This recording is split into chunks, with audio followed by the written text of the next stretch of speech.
This is all in fun, but was nice to win for once. Last night, I bought a package of donuts for my family, there's 5 of us, to share. This morning, there was a half of a donut, along with several whole donuts, left from my daughter taking a half and leaving the other. I took the half since nobody had eaten it and had a wonderful snack. A little while later, my daughter comes in upset that someone had eaten her half of a donut. She's 16. I dunno, she gets upset by a lot of things. I said I ate it, and she got mad and said that was mine, I was saving it, etc. I explained that, if you take half of a donut and leave the other half in the family community pack, that half is free game. If you want the other half, set it aside. My wife took my daughter's side, my younger 2 agreed with me. We ended by agreeing that, if someone leaves a half of a donut in the pack, nobody should take it except the person that left it there. Exact wording. Fast forward a couple hours, and I'm standing in the kitchen and see that exactly half of the donuts are gone. Which gives me an idea. I wash my hands, take out every donut, cut them in half, and fill the pack with the newly halved treats, along with a note. My daughter came in the kitchen and started saying "ha ha, very funny," and reached for a donut. I jokingly smacked her hand away and said, "Sorry kid. Those are my donuts. Those are the rules." Her eyes went wide. She was speechless. My wife thought it was hilarious and said I win. I let my daughter have her donut anyway. It all started towards the end of February when X broke up with me. When we were together he gave me access to his Instagram account. It's that kind of account where you photograph a toy at various places. He was using a rubber duck. Sometime after I made some modifications on his account and logged out of it for good, I made my own account to the same thing. It was a fun thing to do and great to get creative. Since I still had his duck I started using it. I accidentally clicked follow on his account and he found out about it. He told me to not use his duck. So I went hunting for another rubber duck like his to use. After making a return on Amazon because the pack of ducks didn't look like the picture, I finally remembered where he told me he got his. He got it at a dollar store. I found the exact same duck and bought it, came in a 3-pack. I mailed his duck out and started using my own.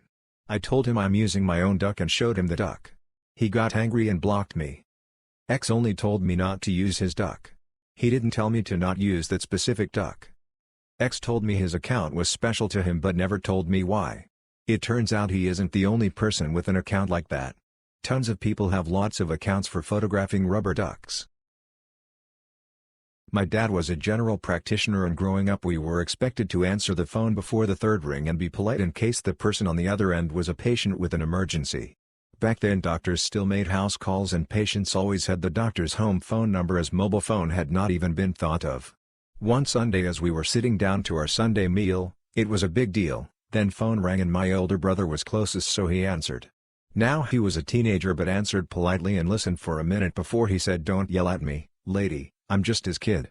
Guess his voice has changed and he sounded just like my dad on the phone. This happened to me a number of years ago, but it's been on my mind lately so I thought I'd share. I used to work at a popular clothing store, and at the time this story happened, I was running the fitting room. It was a summer weekend and we were busy, so I was running around like a headless chicken trying to count garments, put customers in fitting rooms, keep the place clean, etc. Enter Karen. "K, is my daughter in here?" A fair question, but believe it or not, I did not know who this lady's daughter was. I've never seen this woman in my life. I didn't see her come into the store or who she was with. And frankly, due to the sheer volume of customers I had been dealing with up to that point, I doubt I would have taken note of them anyway. Me, I don't know, but you're welcome to go in and call for her. Blank stare from Karen. "K, is my daughter in here?" Me, I don't know, but if you want, I can let you in and you can call for her. Now Karen's starting to get the look on her face, because obviously everyone knows who her daughter is except for this stupid girl in front of her who can't even tell one innocent woman's daughter from the rest of the hordes, so why does she even work here? Also, there's a lineup forming behind Karen who all look a little uncomfortable at this point. "K, is my daughter in here?" Me, "Ma'am, I don't know who your daughter is." "K, is she in here or not?" Me, "No." "K, thanks for nothing." And off she flipped.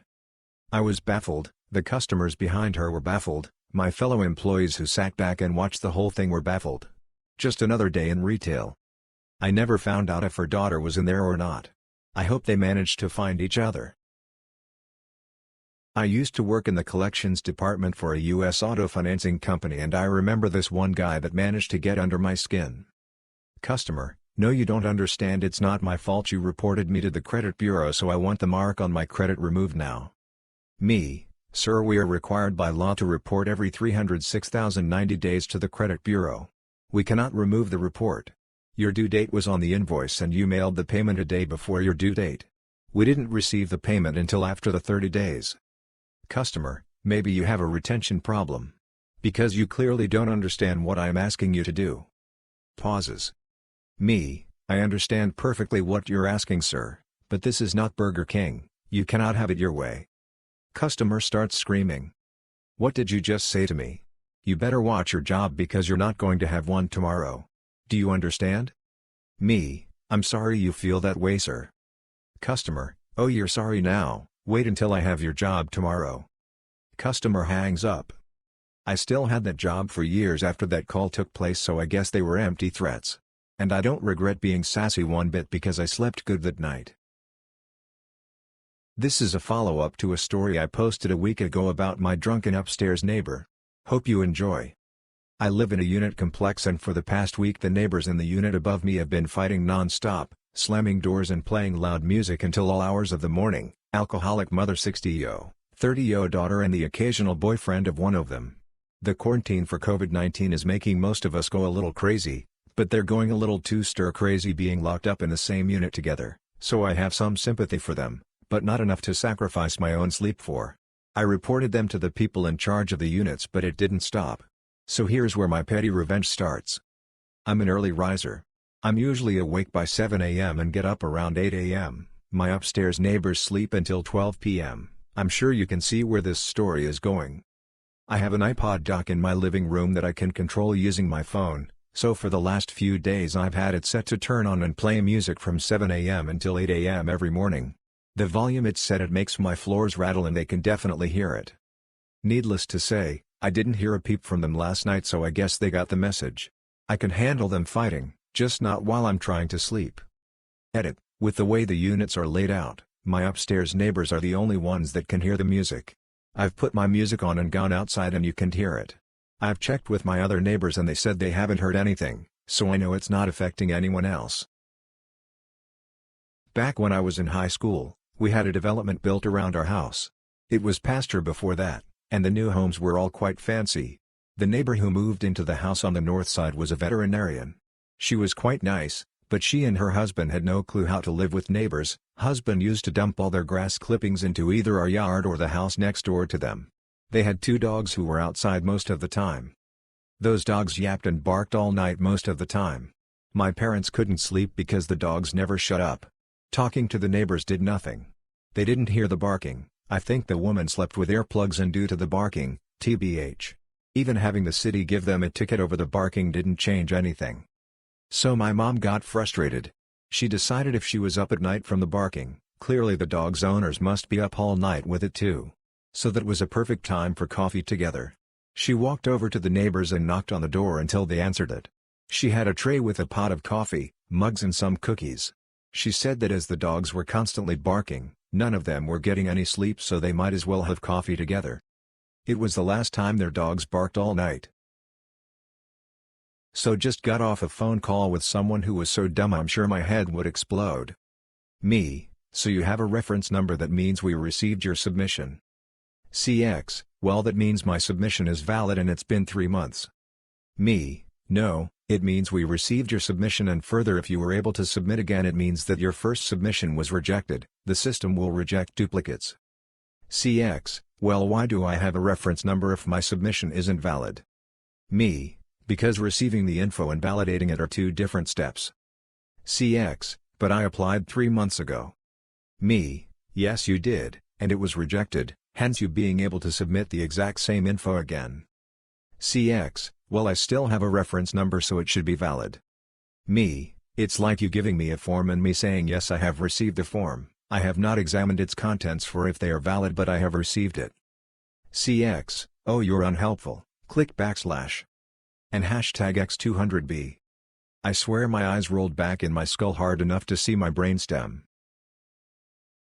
Cal Poly's Mustang News recently published an article that delivers a small update on the Kristen Smart case. Another search warrant has been executed at the Los Angeles residence of Paul Flores.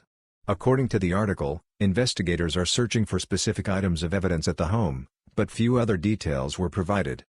And NBSP.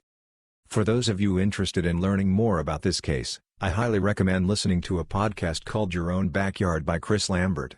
Chris is an excellent journalist, and the most recent episode revolves around an interview at the San Luis Obispo Sheriff's Office.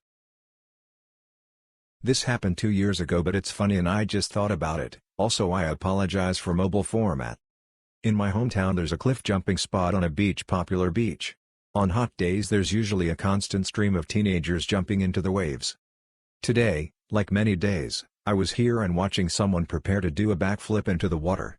She was standing on a slightly slanted, wet part of the rock, so my brain went into panic mode. I thought she could have slipped there, so shouted out, "You should take off from the top of the rock," a few feet away as I pointed to the spot. Except that's not what happened, because I forgot to vocalize the "from" in my exclamation, and 10 others turned to me with blank stares, as I was trying to figure out why.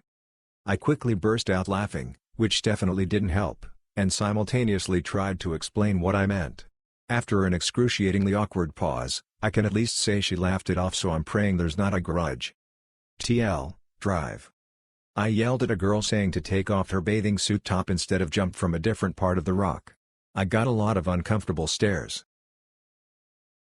Look, I know times are tough, but just last night, this guy bikes up to the store and walks right up to my counter, and asks for a phone charger.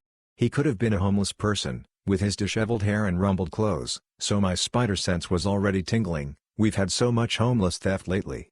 In reply, I point to the wall beside the counter where the chargers and other devices are hanging, with security locks keeping them firmly on their racks. Guy barely looks at the chargers, but eyes the locks and asks, "Can I see one?"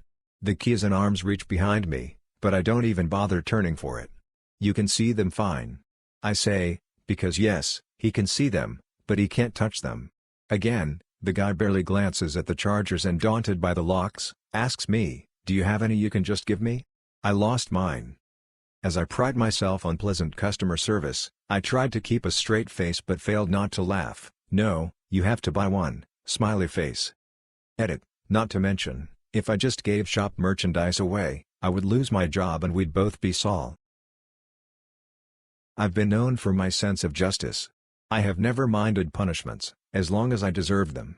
I was taught that authority was earned, not automatically given, and for that reason, many of my teachers found me a little much. In maths, I had a teacher who was fresh out of uni and, in a mistaken attempt to prove she could handle it, would often scream and shout. Our maths set was the bottom, so we had people known for misbehaving and at times, got a little rowdy. The worst we ever did was get noisy, but on this one occasion my teacher was not in the mood, at all. I happened to be silent at the time, but she picked on me. Name. "Stop talking and be quiet, I am trying to teach." I argued back, because I hadn't said a word. Not good enough. In this room truth had no currency. "Leave my classroom now."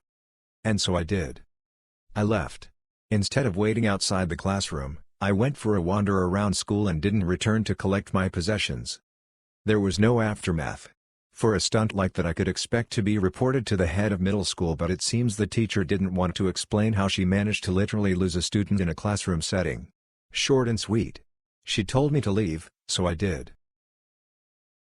So when I was in 8th grade I had this awful English teacher who was super strict about all students always using proper English.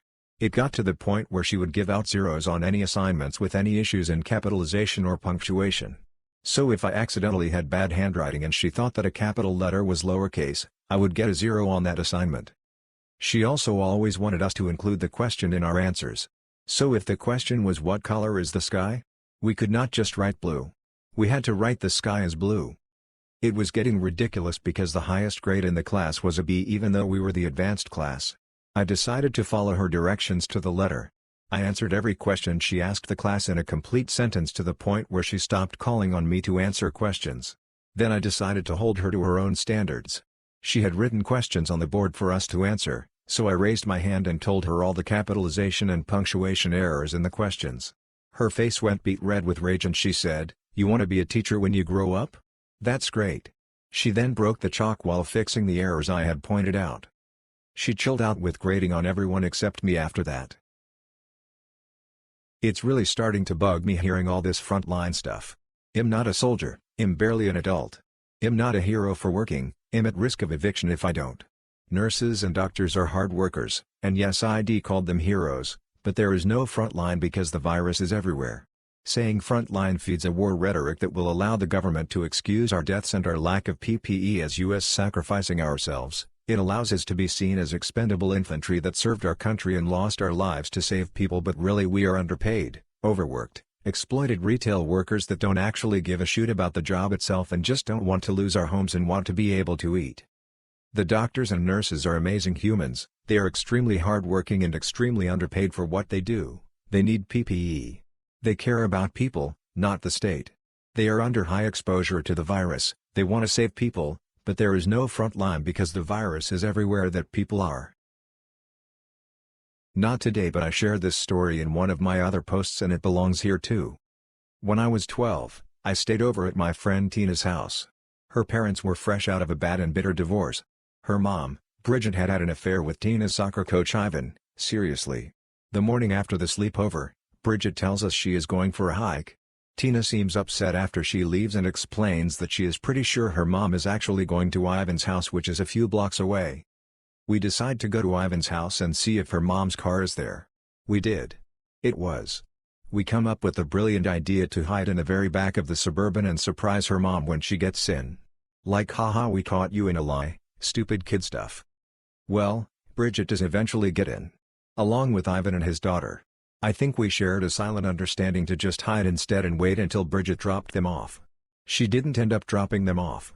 She dropped his daughter off and then the two of them continued to a restaurant. We decided to just stay hidden and sneak out once her mom got back home. It was an Arizona summer and like 100 degrees.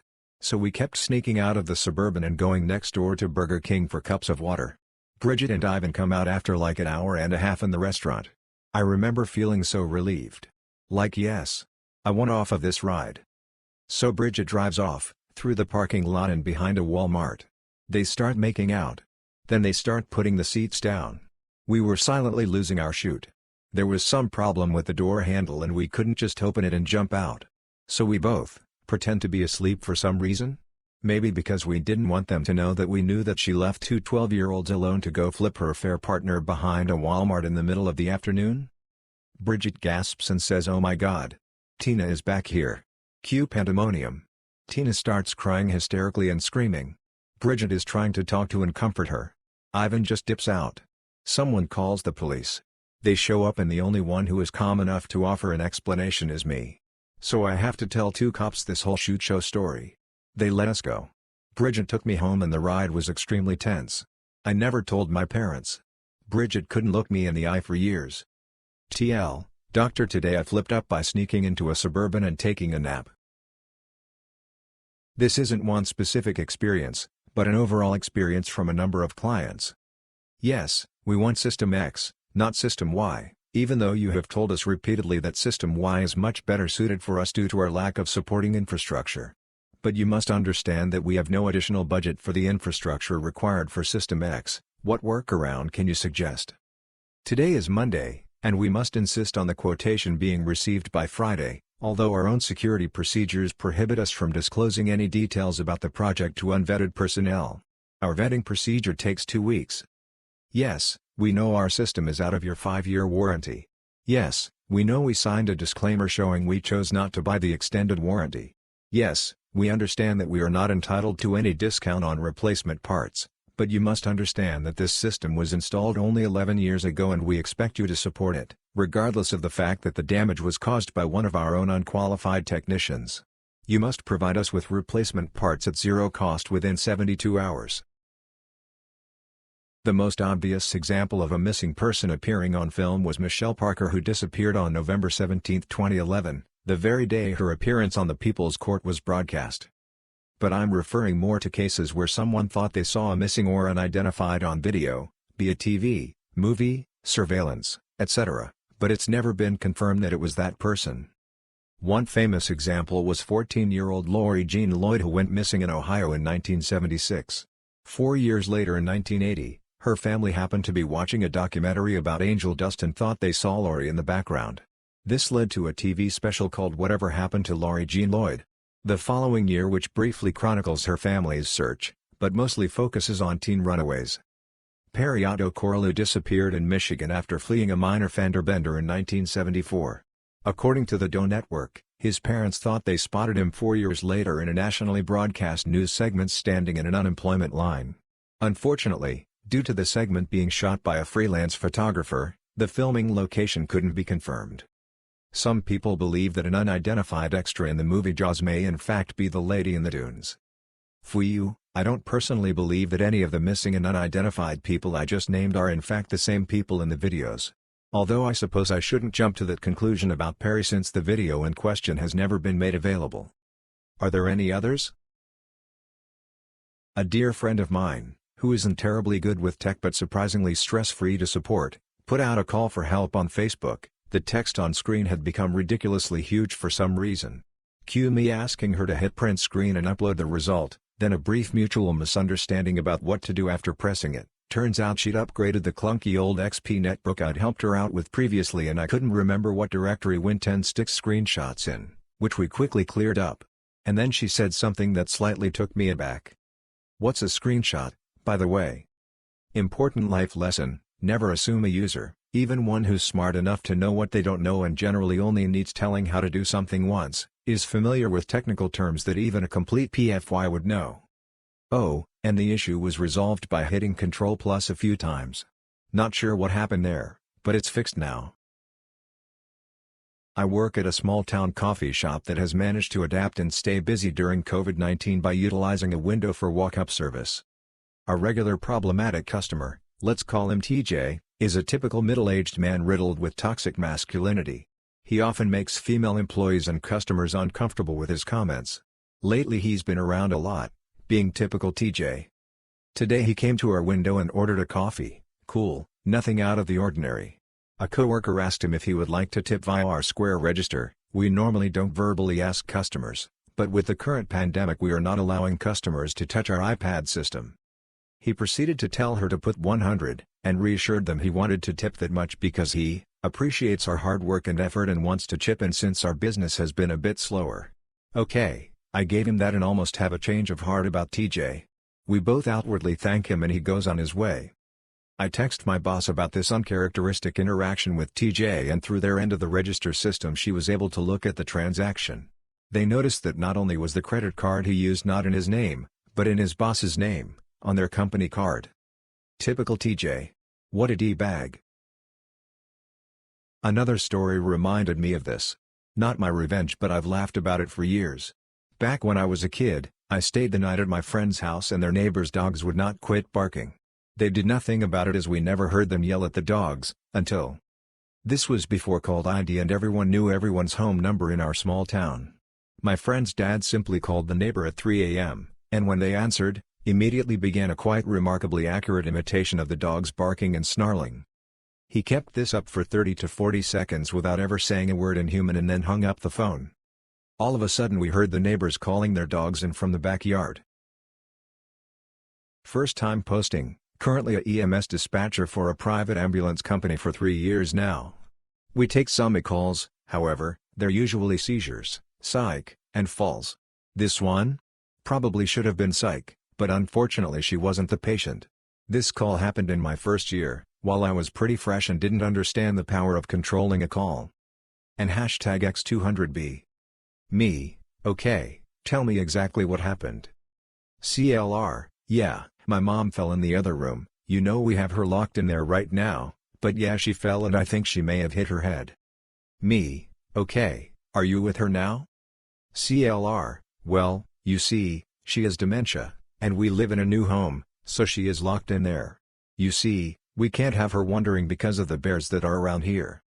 Me, have you gone to check on her yet? CLR, no, I can't unlock her door because she will get out and the bears will get her. Me, can you please go check on the patient?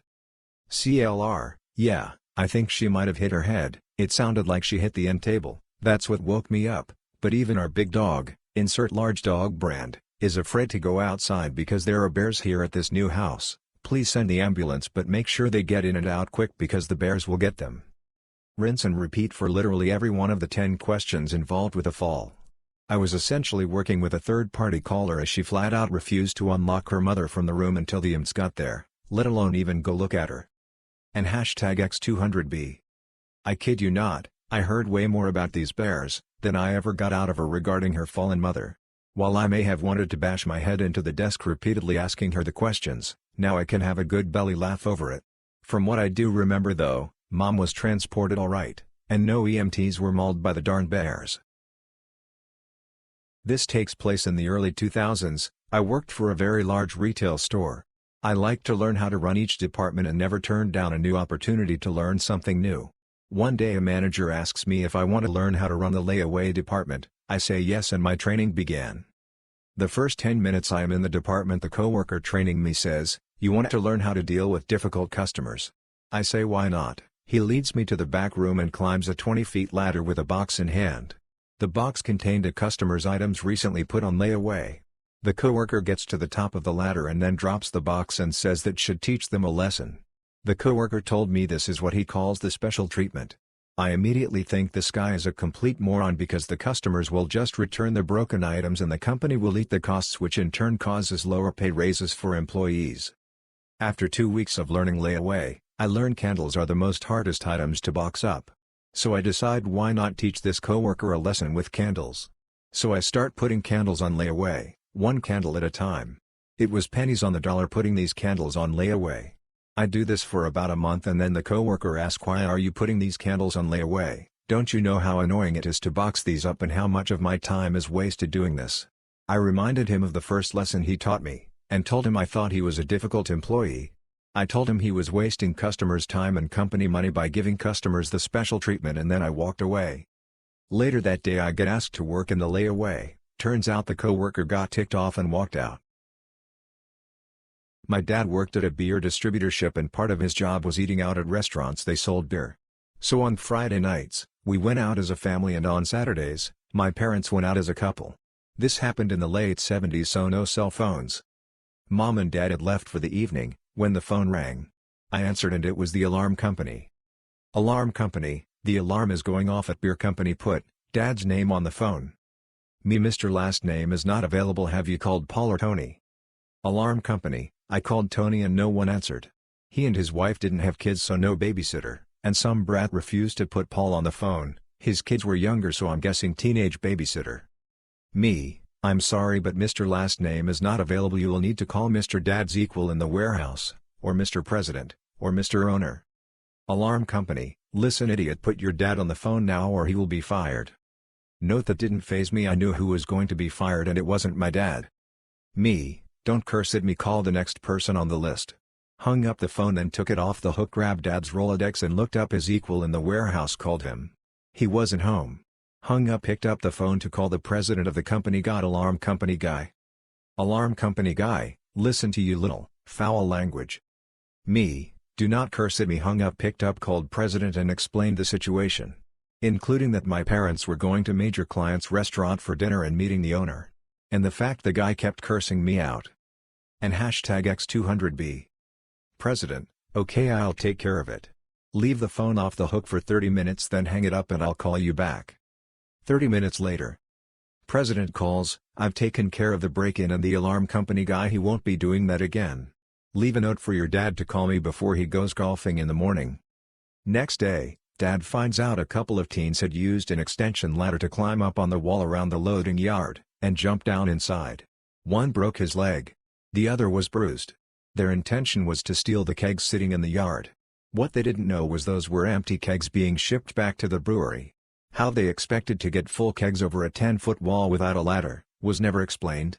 Their parents tried the "I'm going to sue you for tempting my kids if you don't drop the charges" tactic that didn't work, and the kids each got a shiny criminal record.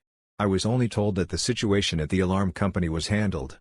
I don't know what happened to the cursing guy, but he had threatened Paul's babysitter with having Paul fired also. She was in tears when they got home.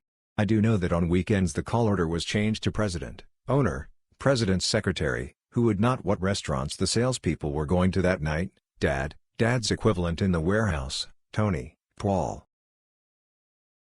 So this happened before the shutdowns and such. I work as a server at a restaurant and one of my coworkers came up and asked if I had a lighter, but was busy so he walked off and told me to get back to him. Well, literally every time before this incident I've been asked for a lighter, it was for someone to light a cigarette. Typically I would tell people no, but you can hit my vape, and this usually satisfies everyone. Well, then I see one of my same co-workers' tables waving me down, so I stop and she asks if I had a lighter. This table was another co-worker with her family, so I thought it was a little odd to be that desperate for a nicotine fix in the middle of dinner with your family, but I figured, flip it, whatever, we work together so I guess maybe it makes sense. Then the following conversation happened. No, but I've got my vape if you want that instead. What? My vape? It was at this moment I saw the birthday cake on the table, with unlit candles.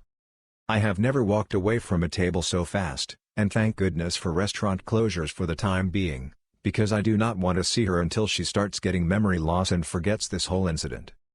TLDR, I offered my vape to a table to light the candles on their cake. I love to drink water, but hate to constantly refill my glass. So my easy solution was to buy a bottle and use this everywhere I go, but also at home. I've had it for years now. The bottle used to be transparent, but wear and tear from intense usage made the bottom way less transparent. So for months I just accepted this fact and not thinking much of it. However, last week it seemed that the non-transparent part made his way up to the bottle, which struck me as weird, because the sides don't touch anything, so how would it get so damaged? Now I only use the bottle for tap water and regularly wash the part where I drink from. The rest only comes in contact with fresh water, right? So no need to clean it on the inside. Wrong.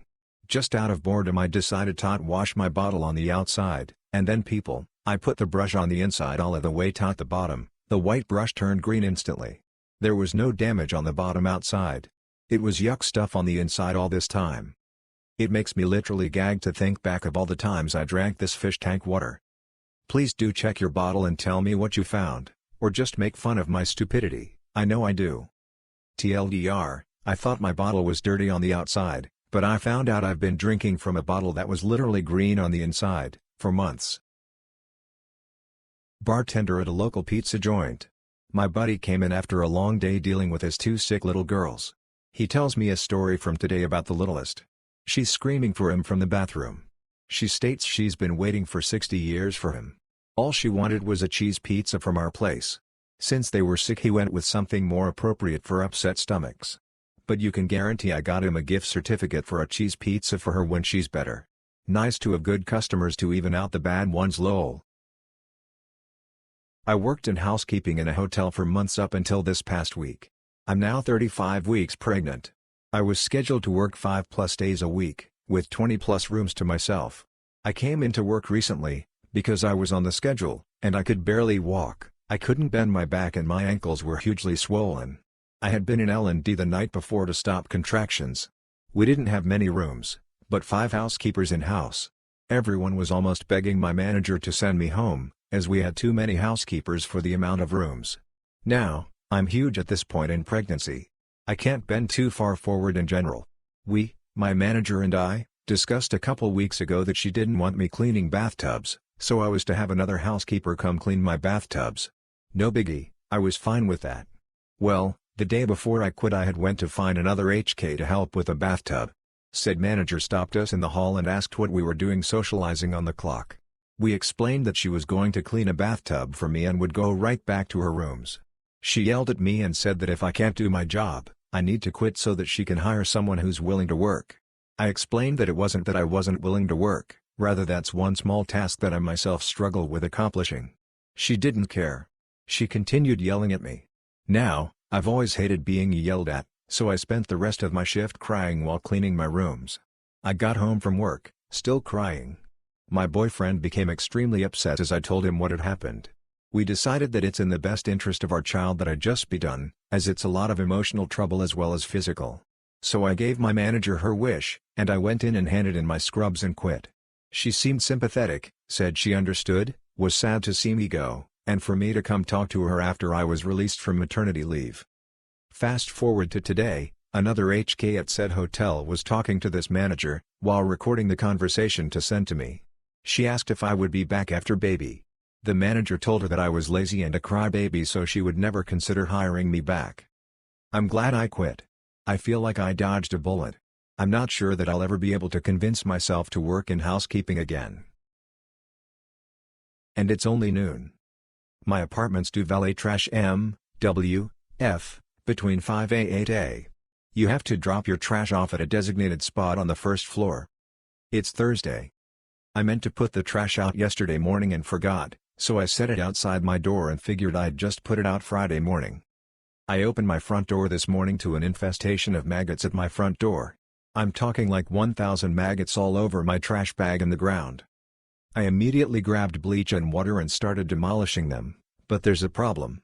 I'm on the third floor. So they're dripping down to the second and first floor. After I finally cleared enough space to walk outside of my front door, I instantly put on a glove and take the trash to the dumpster. As I go down the steps, I see maggots everywhere at my neighbor's doors. Everywhere. I had to call maintenance and tell them that we have a maggots infestation and I'd where it came from. I'm currently waiting on an update. Yes, I feel like shoot.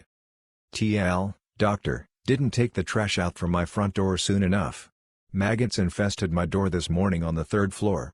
In my efforts to get rid of them, I spread them around and now I'm playing victim with maintenance. Waiting on an update. Update, nothing interesting. I heard the maintenance man outside of my door about an hour later, sweeping maggots away, and yes, I felt like shoot. But, that was it, and alas, they are gone. For now. I am paranoid. I tracked one or two into my apartment and phase 2 awaits. I am 14. I am a certified referee in my state. I know the rules as I've played by them my whole life, along with taking the officiating classes. At our park district, no headers for ages below 11.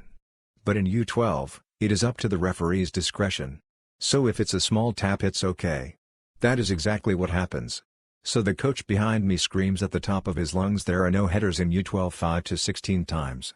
I ignore him. Though I could eject him. It was last game of the season and I didn't care. After a bit of yelling, he says, "Fine, go duck yourself then," which I turn and tell at him for saying in front of U11 kids. I wish I sent him away or ended the match. Sadly, I didn't do much, and my partner is a long-time referee, officiated my matches as I grew up, and he is deaf. So he has no idea what happened. The person who runs Park District in my area has been informed and is taking action. Had a group project sophomore year at a community college. There were 5 people in our group and 4 of us worked our behinds off as our final grade heavily weighed on the outcome of this project. It was a seminar class required for graduation, and the project was to rewrite a script and do a short film based on a play we had read during the semester. One of the group members got married, went on his honeymoon, and was being deployed, and still was able to voluntarily take on a good portion of the project and complete it. But this one guy. Nothing. He showed up to one group meeting and one day of filming, didn't have anything prepared, didn't know his lines or his character, pretty sure he didn't even read the play when we had read it earlier in the semester. Anyway, we get the project done with a lot of hard work from the 4 participating members, and guy number 5 just cruises through. At the end we have to do an evaluation of our group mates, and we all give number 5 a low score. We all walk away with a good grade in the class except number 5. Skip forward a few years later. I run into number 5 at the grocery store. He's bagging my groceries. I ask if he's still going to the community college. He said he failed the seminar and decided not to finish his degree because of it. It was the only class he needed to graduate, and when he failed he just dropped out. The rest of us in the group have gone on to complete our bachelor's and post-grad work. Some people just aren't cut out for higher education, I guess. This happened 2 minutes ago, and I'm using a throwaway so my classmates don't find this, hopefully they won't.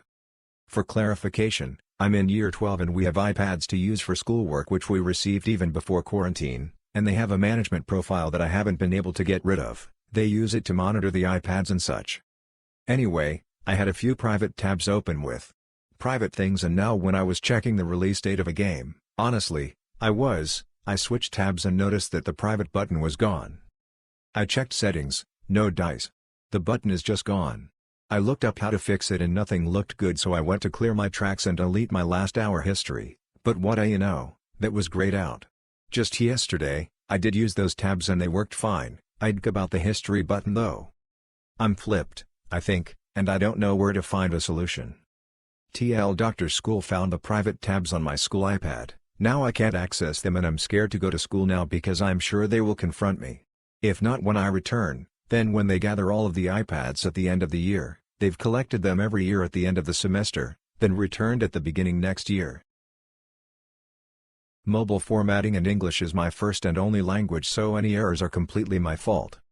This one goes out to you all dog owners that live in a dog-friendly complex and still seem to have neighbors that despise and are terrified of dogs.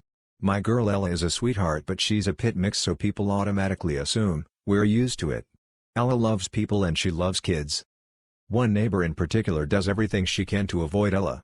She lives on the opposite end of our hall, so we don't run into each other often, but when we do and we have Ella, she visibly shrinks away and closes the elevator before we can get to it most times.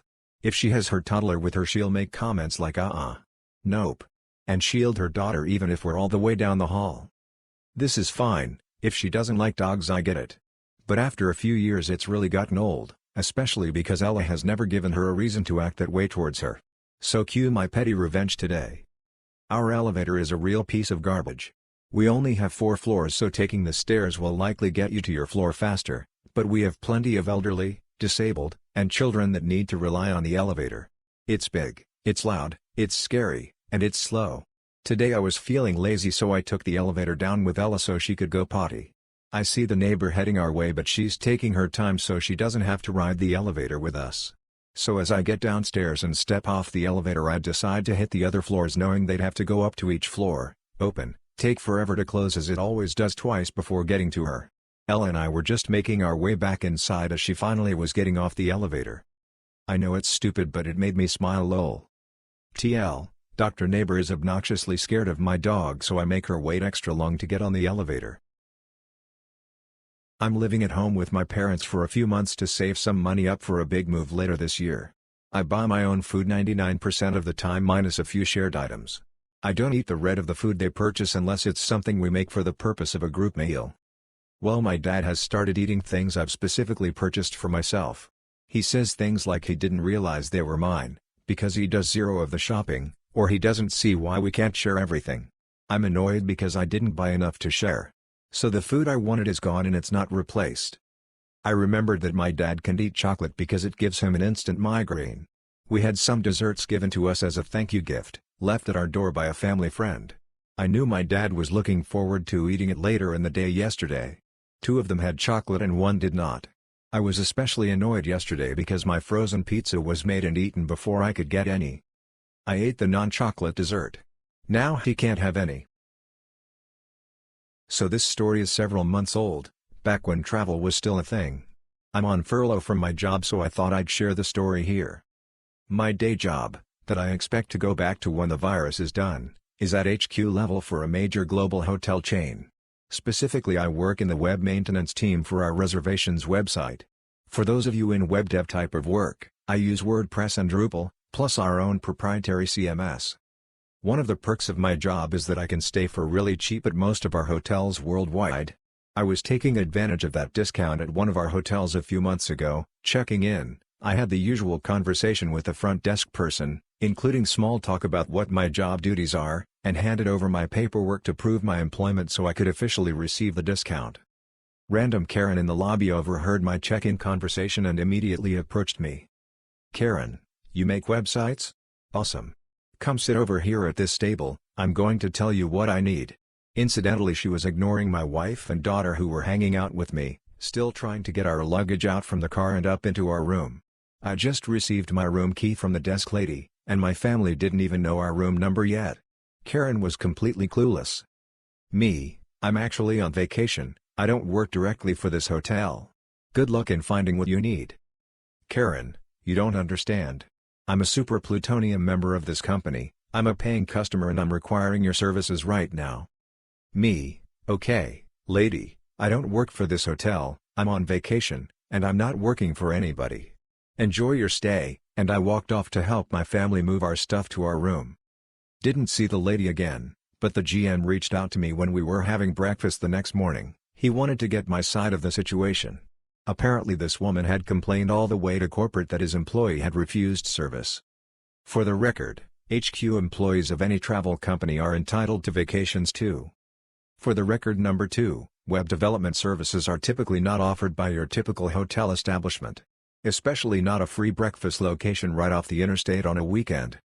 For the record, number 3, most chain hotels, this one included, are not owned or operated directly by the company whose name is over the door. This was a franchise location that was operating under a license to use our company's name. I wasn't even this hotel's employee in the first place. First of all, I am an 18-years-old student in the EU West area and I have not been in school for the past 6 weeks due to Corona. So we have been getting sent our tasks through emails or an online computer program specifically designed for that. Today was the due date for all the math tasks we did the past weeks, so I tried to upload my PDF documents and some pictures to the created folder. Most of my classmates had already uploaded theirs, so I was one of the last ones.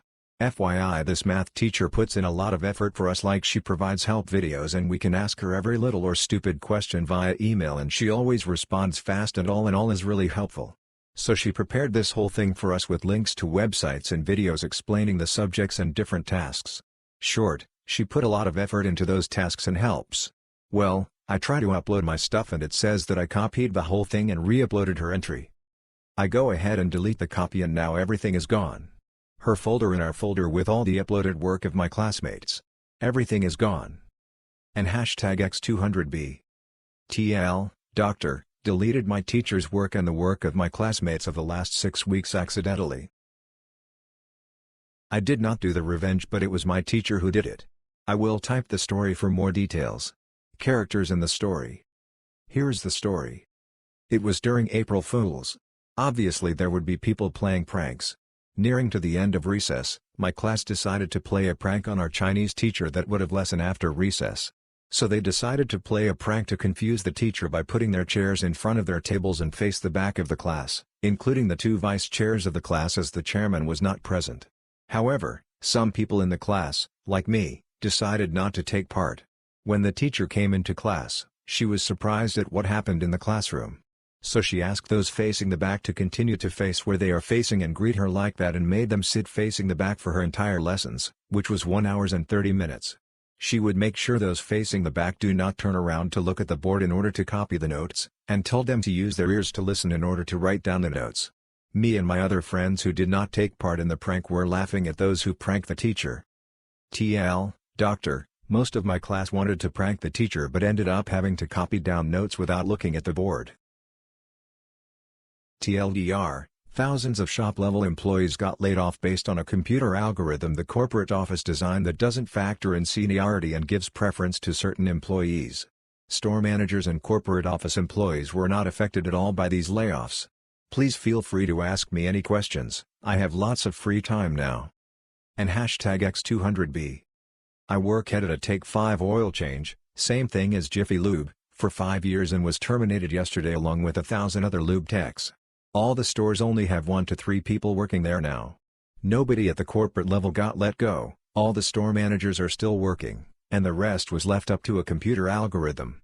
I took pictures of our company's organizational charts in ADP before they locked me out, showing that corporate employees were not affected at all. The regional manager, who is in charge of over 60 stores, actually said that corporate's computers picked which assistant managers and lube techs would stay and which ones would be terminated with preference given to some assistant managers. I have no say in the matter. Apparently experience wasn't a factor in this algorithm. Lube techs who had worked there for more than 20 years got laid off while some techs who just started last year are still being employed. In the letter they sent out to everyone, they stated that all employees terminated will be considered for rehire subject to work history. They aren't even guaranteeing their jobs back, they're basically telling us we need to fill out an application again and hope for a callback. Does this seem pretty messed up, or is it just me? How can a company lay off people so easily without care? It sounds like they are using the current events as an opportunity to clean house and start fresh with new people once things settle down. I can't imagine a company anywhere that lets a computer tell them who can stay and who can leave during a layoff.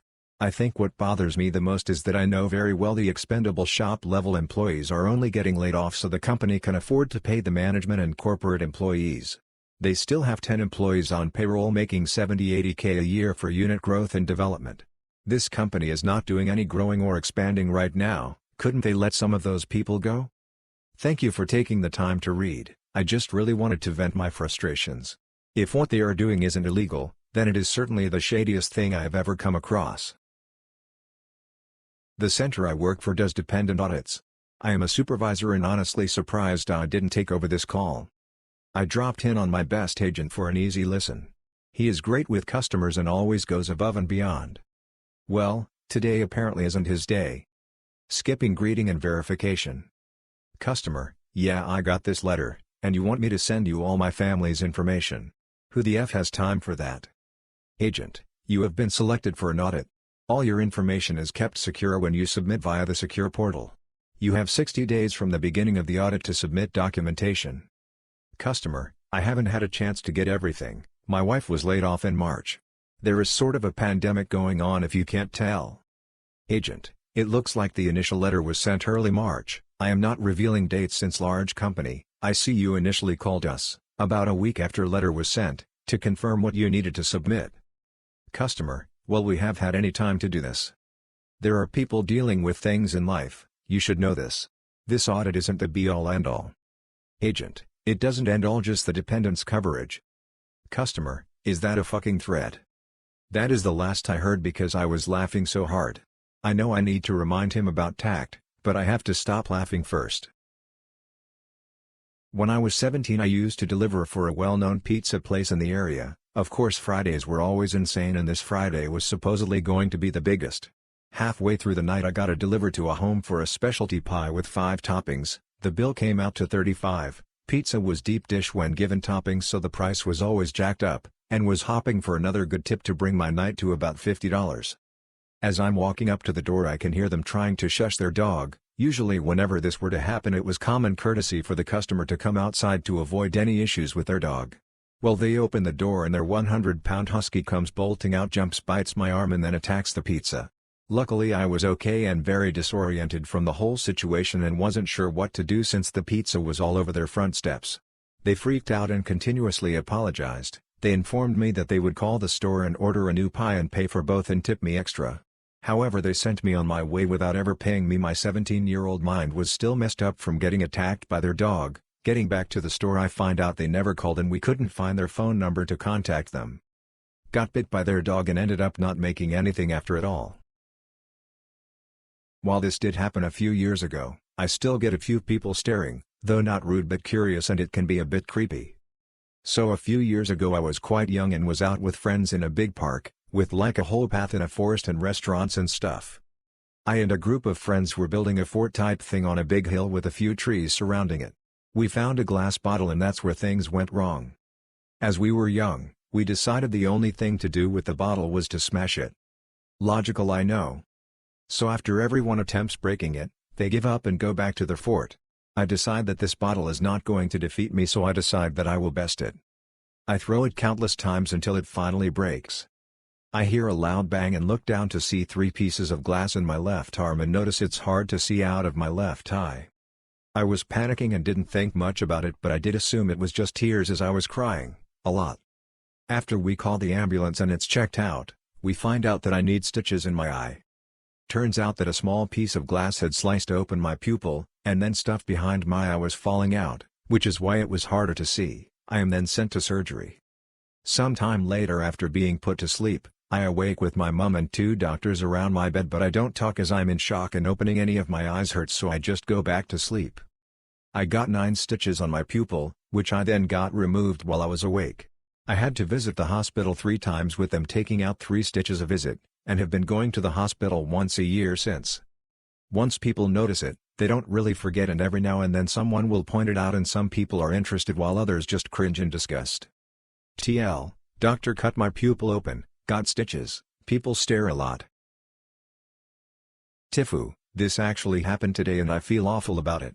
My cat is not allowed to go outside because he'll jump the fence and wander off, which is dangerous due to a nearby road. The road used to be a racetrack, and well, some people seem to forget it's not anymore. I was in the garden with my boyfriend, cat and dog, set my cat on the grass and put on the leash, and he was calm, just happily munching grass. He got scared the first time, so I was happy everything went so smooth, until it didn't. At some point he seemed to really notice the leash for the first time and freaked out. He was jumping all over the place and crying, while I was trying to get him to hold still and take it off. He even hissed, which is something he barely does. He did it maybe twice in his life. My dog was trying to help too, and got his nose scratched because my cat was panicking. When I finally got it off, he sat in a corner until I came to get him. Well, the end of all of this was a visit to the vet because he lost 2 claws when trying to get the leash off. I've been crying a lot. I raised him by bottle and I can't believe I was so stupid and hurt him like this. I just wanted to help him, because I know he loves to go outside. And what's more, he usually is mad after a vet visit and ignores me, but that hasn't been the case today at all. I really don't get why he doesn't seem to hate me over it, because he should. I don't even know why I'm writing this after all, and if someone cares, but I guess I just had to rant. TL, doctor, hurt my cat when trying to get him to accept a leash. He lost 2 claws as a result.